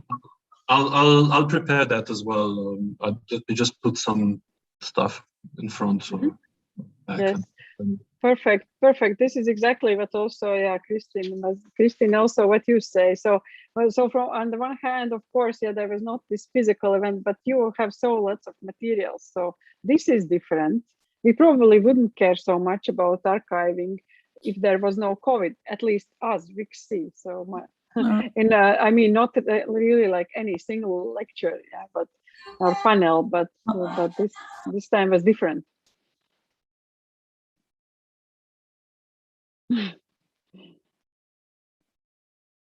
Okay, so Christine, so what in your project would have been different if there wouldn't have been COVID? Can you hear me? Yes. I have some music behind me, but you are not bothered by that? No, you have headphones, it's fine. Okay, great. Well, everything would have been different without COVID. The first thing that happened to our project that it was postponed for 1 year, if you remember, because our plan was to have, like a traditional physical conference and exhibition that should have been in November 2020. And we were in a meeting together and we decided, no, probably not gonna happen. And then we did something, okay, let's just cut and paste or copy paste for next year. So we were 1 year later and it turned out that there was no reason to, or not possible to plan for a physical event at that time either. Or at some point, I think we had, the realization we might as well do everything online, since we don't know if we will be able to do it if we plan for a physical conference, and it had to do with traveling and so on. So everything became different. But when that is said, I think our conference had some good points in being online. I think we got some people that we would never have seen if it wasn't online. And if it had been hybrid, they would have been, less noticed and less kind of visible. So for me, that was quite a good experience afterwards that, it was online everything, but I saw some people and I was in touch with some people that would never have come here, that I would never see physically, I think. Might be wrong about that. And also I think we were so prepared for being online that we programmed everything to be online, not parallel sessions, quite short presentations. It was like so for me, it was an okay experience, but it was totally different from what I imagined when we started the Green. Yeah. Jens, you have been with me in this process. You want to comment? Yeah, obviously, in Bourges, we had the chance to be first and to actually gather everybody together. And this was a plan, of course, to exchange about these issues in person, because we all know that networking was this way. On the other hand, our conference and also the ones or the two that RIXC organized, I felt also that we had a broader community that we have ever had in this kind of project. We had a lot of people from Southern America, also from other parts of the world, which wouldn't have been linking in. And so it has been allowing us, I think, to broaden the network. Also, you mentioned our keynote speaker, Jeremy Jeffrey Cohen from Arizona State University, and they have a large lab concerned with drought and green desert and artistic research related to dry areas in the period of climate change. So I think we have been successfully growing new networks, and we can take advantage of that. I think also that the whole issue of greenness studies, as I tried to call it before, Rasa and Reitis asked me whether we can do a kind of EU project with that idea, that it is also involving caring for micro agencies and micro performativities. So the virus was just a kind of smash in our face. in the very time that we were talking about microscopic agencies that have macroscopic effects. So I think it sharpened also the perception of what we're actually doing, because the symbolic greening has to do with the neglection of topics such as zoonosis. So topics that are ecological and that are related to the green scope, such as, for example, viral transmission in areas that are prone to deforestation and so on, come up. I would have personally, of course, liked to travel to all the events, and this is forecasted. I would have been very interested in what Walter have been doing about this topic of green growth and the etymological and the epistemological connections. And there's so much food for thought. And I think we just need to collect all these ideas, and even in the form of a publication, but also to pinpoint each other's project where each other we can find new opportunities for network building. So, for example, I would like to hook up with this person's doing this discourse analysis around green growth, for example. So I think we should really take this as a challenge and an advantage to really want to go in directions and hypercompensate for the loss of personal encounters that you just couldn't achieve to the degree. But I agree with Christine that many new connections outside Europe have been growing through this project, and we also should validate this and validate highly. Yes, I agree, because also we realized that we can reach out, and we succeeded also to the audience, which we probably didn't count in instead of the audience. And also even our local audience, we succeeded actually to make these 2 physical exhibitions of international artworks as well here, because it was late summer, early October, or early fall, and then again everything was closed down.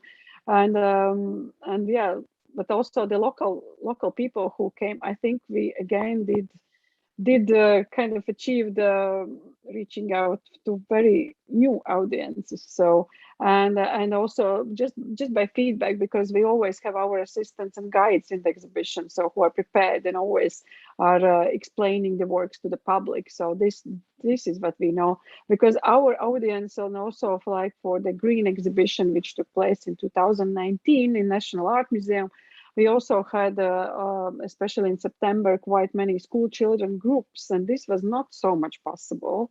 So it means that these were, again, different people maybe who are attending libraries, so coming there. So very, very random public, but but as I said, we had about like 150 visitors in this unclear short period when we didn't, between lockdowns also, even this fall. So for about 3 weeks, so we didn't yet, so it's still a number.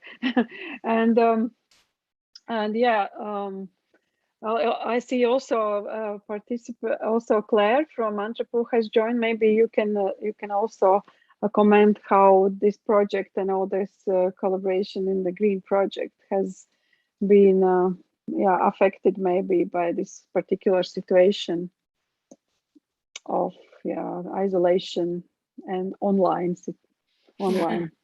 Hi, actually I'm here only to represent Anthropo, but Isabelle should have talked about the project and about the whole COVID situation.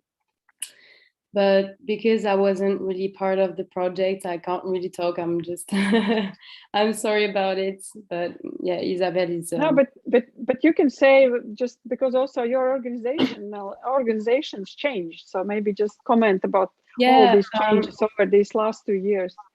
Yeah, with the whole COVID situation, we changed our whole programmation, and we had to make most of the events online. And so we developed our website and we developed especially our video parts.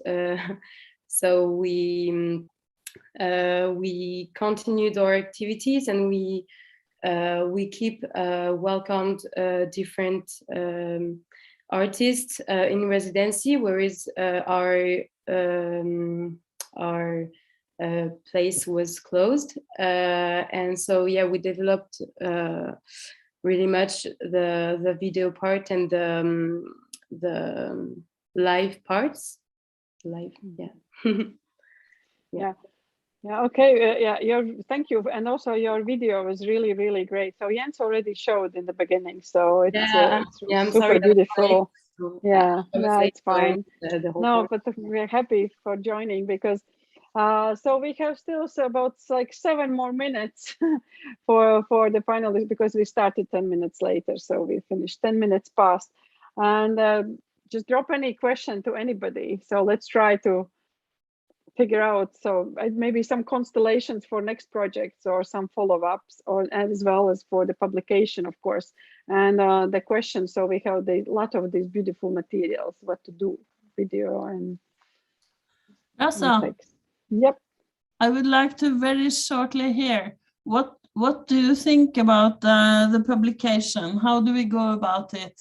It seems we have, maybe the acoustic space next edition in Renewable Futures series. Yes, that's the idea. So we have to be quite fast, which means that we have to collect the text which already are written by the time of these conferences. So we have only this project ends in February. So by the end of February, we have to have full collection of the materials. Yeah, but that means how practically, how do we do it? Do we ask people to give us abstracts, or do we invite specific people to give us abstracts, or how? Practically, my idea was, as we have been talking, so how to complete this project. So I invited you and Jens as also as series editors, and also myself, and we all could be responsible for one chapter. So how we put it together, so it's basically a collection of texts, shouldn't be many, yeah, it's because it's rather a selection.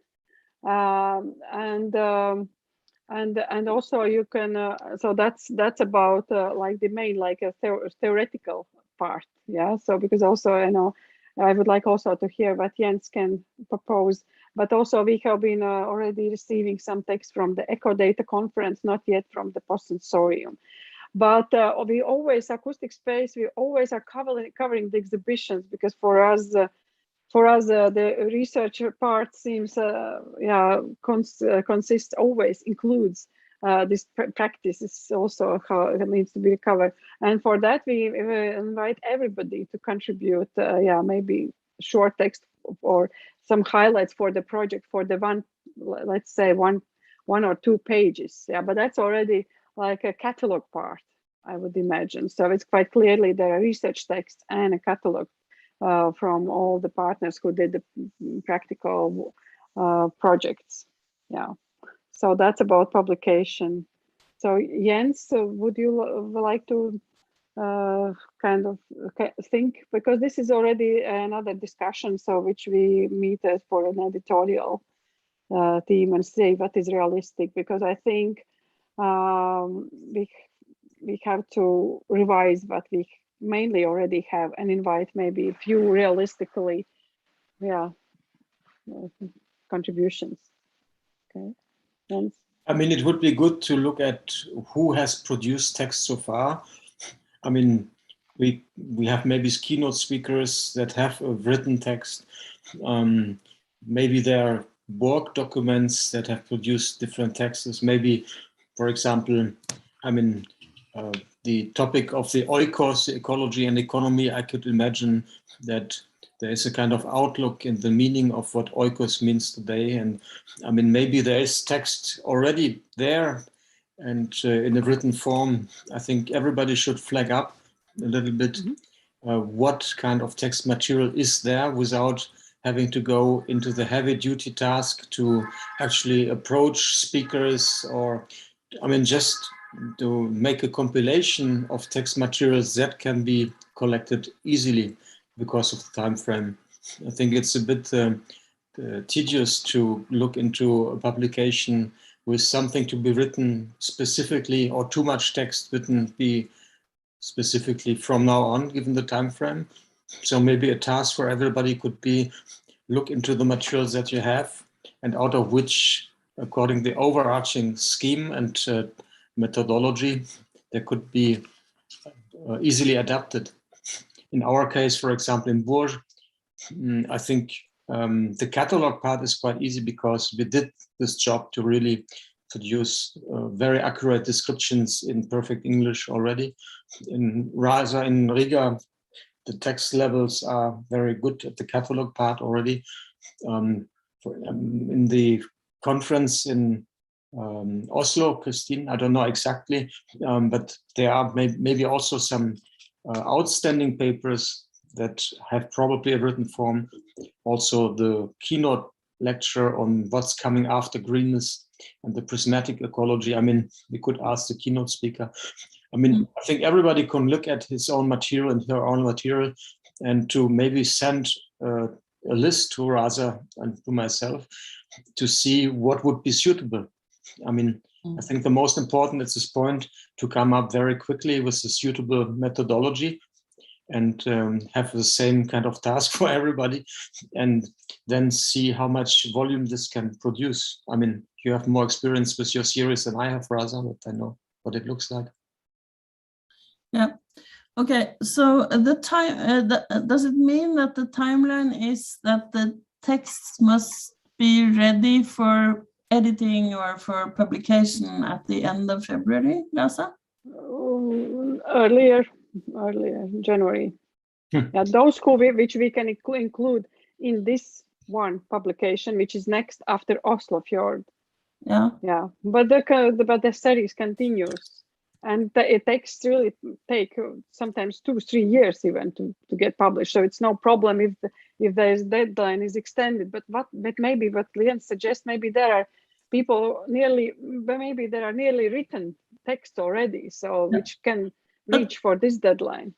Okay, so but maybe the more strategical and practical things to do with publication, we have to do like an editorial team, but we could ask everyone now, or maybe you could send out an email to everyone to collect or encourage all texts that are close to being publishable. And from all of the projects, and send it to us then. Yeah, because December or mid-December. Yes, and I think because we can send out this. We'll prepare the short call, just sending out to particularly the conference speakers. So that was the idea. So your Renewable Futures Conference, Post Sensorium, Eco Data, and Green Conference. Conferences. Yeah. Probably most or many of the Renewable Futures conference in Oslo would expect to be asked to develop a paper and to have some time on doing it. That would be, I think. Yes, this could be next issue. Okay, so I can think of doing a field publication then in 1 year or something like that. Exactly. Yeah. So, but for the green publication, would be really good still to have some short, some selection of the text. Okay. Raza, how are you doing with copy editing? I mean, copy editing and also linguistic editing. I mean, what are the means of production that are available throughout the project? I mean, we all know that when you work with so many non-native English speakers, that there is always a kind of unbalance, and the quality is very uneven when it comes in. So there needs to be a kind of general editing and then a very precise copy editing. How would you imagine that this could be solved? Well, we have a native English editor, so who is usually helping. So but there's, of course, he needs time, one month maybe, for this amount of, like, I don't know, I would say collection of 15 texts, maybe a little bit less. 50. 15. Mm-hmm. 15. we had once delayed with Virtualities and Realities book, because by that time we collected so many texts that we published really like twice larger publication, but it was really delaying exactly all these things. So as last text we have actually, I think very nice size, by the way, is Oslo Fjord Ecologies. Let me take a look how big it, Christine, how big it was. I think that was the size. I think it's 12 or 13 contributions, and it's. But what I also like about this is the album part, that you give, you know, like a double page to other projects that are not necessarily represented as more academic text. Yes, that's and perfect. It would be great if we could do that for this project also, because it's so and I called it people. I called it catalog part, but it's also catalog part more could refer to with really these great beautiful photos from the exhibitions. And then this like which you called album part, so that's where participants can present their projects. That's also an important really part of it. And also very shortly, but with short text, so it's not only, you know, images, it's a little bit more a little bit more context. So it seems that 12 up to 15 texts are quite realistic. So also to get now, and then we can plan. That all can be open call for next issue coming 1 or 2 years. So it's really, I don't see the problem. It's good. And what about all the audiovisual material that we have seen, and all the, where do we put it? Do we have a repository? Do we have an archive? No, we have the website first of all. So and first of all we will put everything there, and let's wait for some better ideas. So which is green. So here we can put we will think where to put the videos, but also here for each of the projects. So there is this read more, and there's already for some parts there's like here already Jens has provided so many materials. So there are these old exhibition catalogs which can be downloaded, and also video. We will just put it here on the top. We will upload it on Vimeo and we'll share it here. And also all the images from these performances and the exhibition, they are here. So this is one place. So can be lots of things here, but it's more like of course an archive. We don't claim that this will becomes, you know, so like it's not like a publication, virtual, whatever.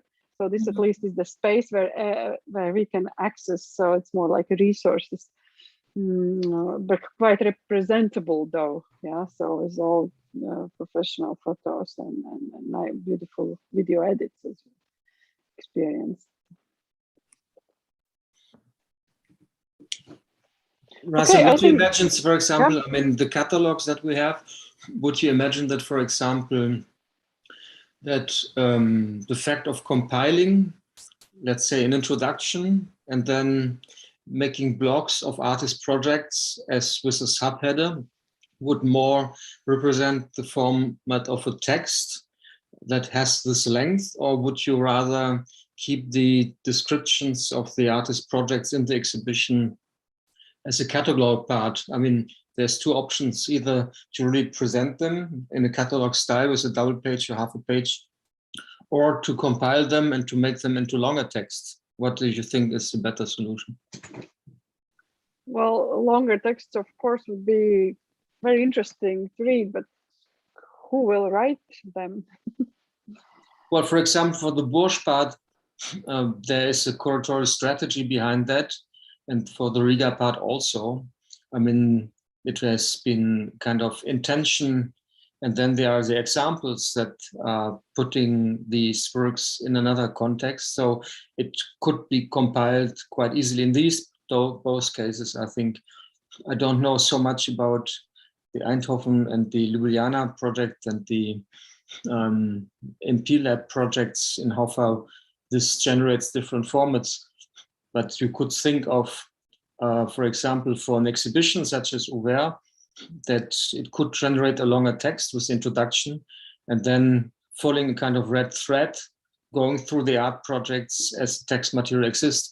The alternative being that there could be a catalog part with these images and just have them as a kind of short one-page presentation. So it's a question of the format, no? The balance also between what you call the catalog part and the academic part. Mm-hmm. It can be both, because catalog can be both, maybe, because catalog, why I like the catalog, because we have great photos from the exhibition, or which many of you haven't seen, you know. I mean, the exhibition has been lately just accessed by local people, because nearly nobody came here for, so because the COVID restrictions and so on. So I kind of like this idea also that artists are represented in this catalog part through these exhibitions, and because you can read like directly, like a description, title, blah blah. But of course, if there would be like a wider article also describing, or even maybe introducing this catalog part, so maybe this could be a solution, maybe like a bridging, like this research papers and the first part to the catalog part.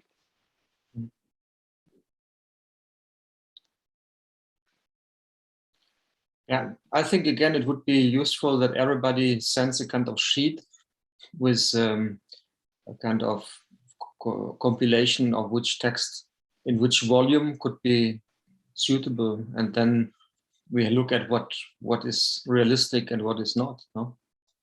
Mm-hmm. So. Yep. Yeah. I mean, I can already say that we didn't produce a text because we were kind of waiting for a long time to understand which direction to go, and then after a few prompts we kind of gave up, actually. But could this, for example, I mean, Erich Berger gave a very nice talk at our conference in Oslo. But he's the slowest, and I know, he read probably most of this, but he's usually a very slow writer, actually. Yeah, but I mean, is the paper that he has been giving and reading in Oslo, isn't it related to the project that he was working on together with you? I mean, wouldn't it be somehow representative? I would love for him to do this. I won't push him into it this week, but next week I will. But I will be very frank that I don't have my high hopes. That my hopes are not very high regarding that, because he is busy and he turned out to be quite slow. I'm actually quite willing to actually search for somebody also to co-edit all these things with him, just to make sure it happens. But I think it's kind of a 50-50% chance for this to happen, and I would love to have a text by him.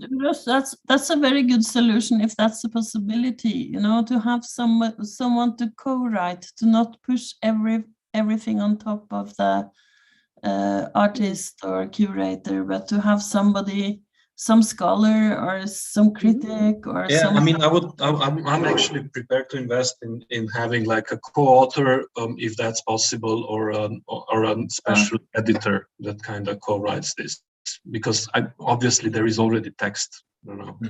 Yeah, and also, sometimes the quality or interest of the piece will just win by having a co-editor or by having the text expanded a little bit. I mean, one of the things that really, this is a COVID thing, right? We have a beautiful, I mean, in terms of like an amazing editor in-house now, and you haven't been able to meet her. I mean, she's a bit in other direction of what, than what we do here. But it turned out, I mean, whatever she edited for me, and it was just great work and such a pleasure to work with. So, I mean, I'll try to push her into that. Kind of. Helena has to go, and yes, we will of course have to. Yeah. But listen, Yeah, and I think could we or should we have a separate meeting quite soon about this once we know a bit more from everybody? Yes. Let's say in a week, I think everybody should be able to kind of write a response, and then to meet again, maybe not in such a big circle, but let's really kick this off, because, you know, December is also one of the shortest months, and February is the shortest month. I mean, you know, I can't imagine people doing much between 24th of December and January 5th, right? It's kind of lost. So let's really, I think this is kind of, yes, I agree. Thanks, Suraj, for suggestion, and thanks everybody for bringing all these topics and ideas together. And I think I might have some idea, but from what I understand and what I had in mind regarding the publication, I will put together and will send everyone, and also as Jens proposed, so that we collect all the materials we could by mid-December, or at least just like a notes even, so we don't need real titles even, but just think what's available.